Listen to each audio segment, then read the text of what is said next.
some of the details we have coming in right now around Trans Day of Remembrance. I watched you and Diamond Styles talk a little bit. When was it? Couple weeks back, I guess, on one of her. Yeah, very good conversation. I think that might be the first time I've seen something like that done. And so I think that the new request from at least Black trans women in my area, which is a couple of hours away from where Diamond is that they would like to see similar conversations continue. And I would like to get some of your opinion on how we might facilitate such things, as in, are there more people like you? And do they have any interest in communicating in similar ways in a kind of conversational environment with trans women who are trying to understand the violence against them and try to build some bridges in that way? I just wanted to get your general opinion on that and also introduce myself, say what's up. And that's kind of where my brain is going on what was unique about that and what needs to continue. I have the means to make it happen in ways that feel approachable for you as a very busy person. But I think this is a matter of expanding the idea behind what y'all did, not necessarily putting more work on any of our plates as leaders. That's where I'm at, and that's what I wanted to contact you about. Let's see, man.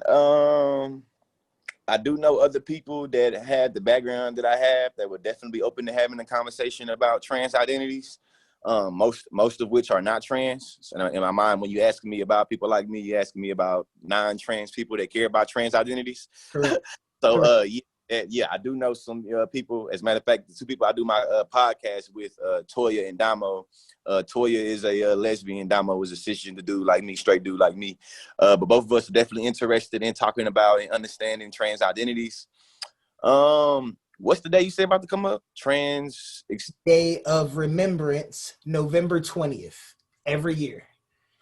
And the reason why it's maybe a little different this year, where it moves into the virtual realm, where people like Diamond, people like you might become more important in the conversation, it's because it has to move virtually for community safety. And it's going Texas-wide across our network of trans people that are not specifically in the Black community, which I think is another intersection that has to kind of come forward in this time right now.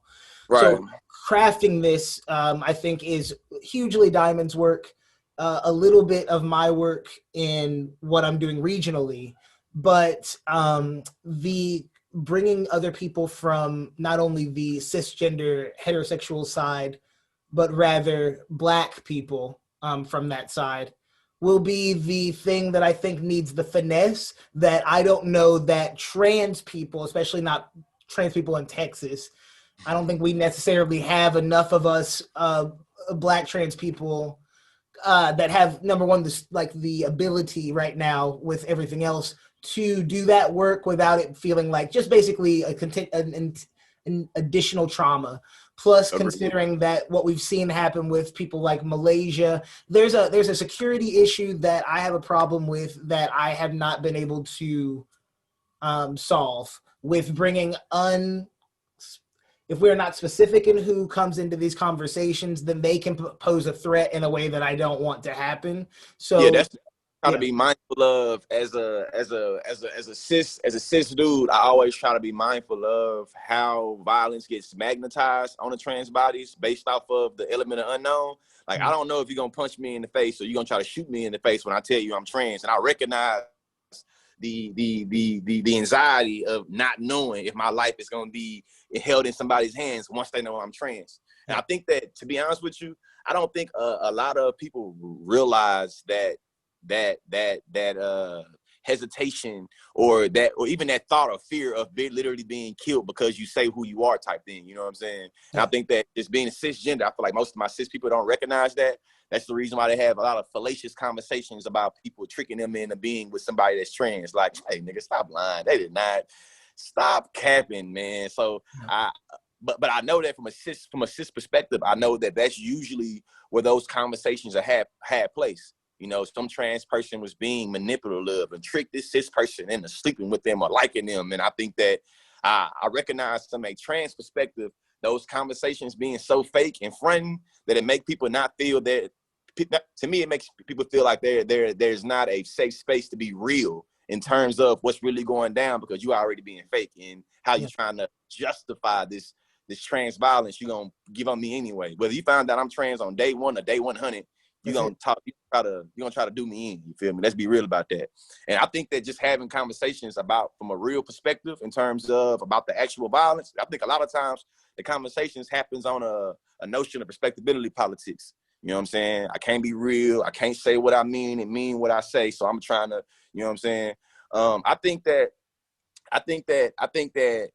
the way to try to make this kind of a dialogue that pushes forward is first trying to have the more fundamental questions or fundamental conversations about like transness compared to, transness in regards to like, naturalization and normalization. And then trying to have a conversation, to me, you know what I'm saying, as an educator, I respect it from that position first. Before we get into intersectionality, about how Black trans people face, you know what I'm saying, a unique form of violence, I think we have to first wrap our minds around, like, you know what I'm saying, like, hey, don't look at, I'm not trying to be derogatory, but don't look at these people as being some amalgamated, deviant, you know what I'm saying, mutants, you feel me? And I know that's usually what we got to get past. And I know that I'm born and raised from Bryan, Texas, man. I'm a Bryan High alumni. I left Texas in 2009. I ain't been back since. But you feel me? When you reached out to me, be real with you, I've never thought critically and consciously about trans identities in Texas. Mm-hmm. I've learned about this stuff from being in predominantly liberal, affluent, educational, academic spaces. You know what I'm saying? I find it hard to talk about this type of stuff when I go to the hood. You feel me? Because it's wrapped up in a whole bunch of, you know what I'm saying? So, you know, from my perspective, man, I think it's trying to ground trans identities in the community when we start talking about like Blackness, you feel me? Like grounding the difference between, you know what I'm saying? And not to be a pathological, but grounding like simple things about like access and opportunity when it comes to being Black and trans and being white and trans or being Native and trans and being Mexican trans, and how your socioeconomic background and ability to, you know, maybe go with the transition or not go with the transition, how people make authenticity tests. Like, you ain't really trans, you ain't transitioned yet. It's like how that conversation takes place with race also, you know what I'm saying? So, you know what I mean? As you see, I can talk all day about this. I would have actually, you on IG too, right? Yeah. At the Rocky Verse is what my IG is, but that's not my advocacy work, right? My advocacy work is through Trans Texas on IG. And so that's, I'm on social for a completely different reason. They actually pulled me into leadership because I was on social, because they're wanting this expansion to happen, right? Because this is where the thought leadership is actually like, this is where we're seeing the most positive thing. And what's happening on TikTok specifically is very promising. We're trying to combat several stigma issues right now that are resulting in more than just violence, but also the mental health challenges and health disparity challenges, right? So with COVID, we're starting to see a need to have this expand in a way that feels controlled, but not. And some of that comes from the respectability politics piece that I wanted to pull out real quick. I do think this is going to be, some of this will be us not being official in some of our capacity. Bringing you in as an advisor in any capacity, you or Diamond or anyone that we work with, is to shape how we push this narrative, how we discuss. And the missing element of all this work is the Black, cis, het presenting masculine person. So that is a wide audience, and the same toxicities are showing up in intimate partner violence across this. So I do believe that what we are sitting on is more than a trans issue, and it is wider than anything I can particularly handle myself.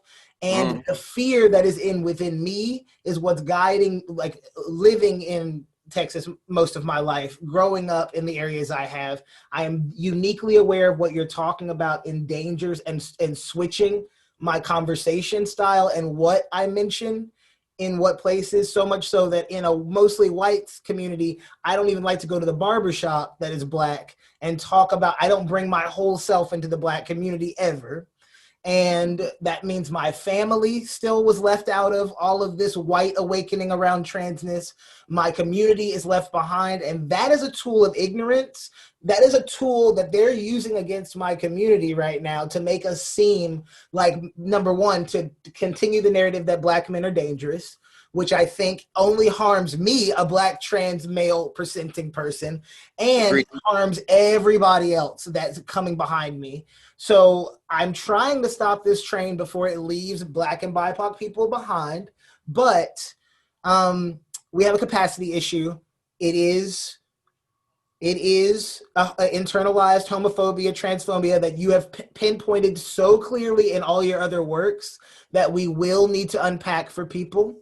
I just participated in something called the Texas Men's Story Project. It's run by Texas Association for Sexual Assault Survivors, also known as TASA.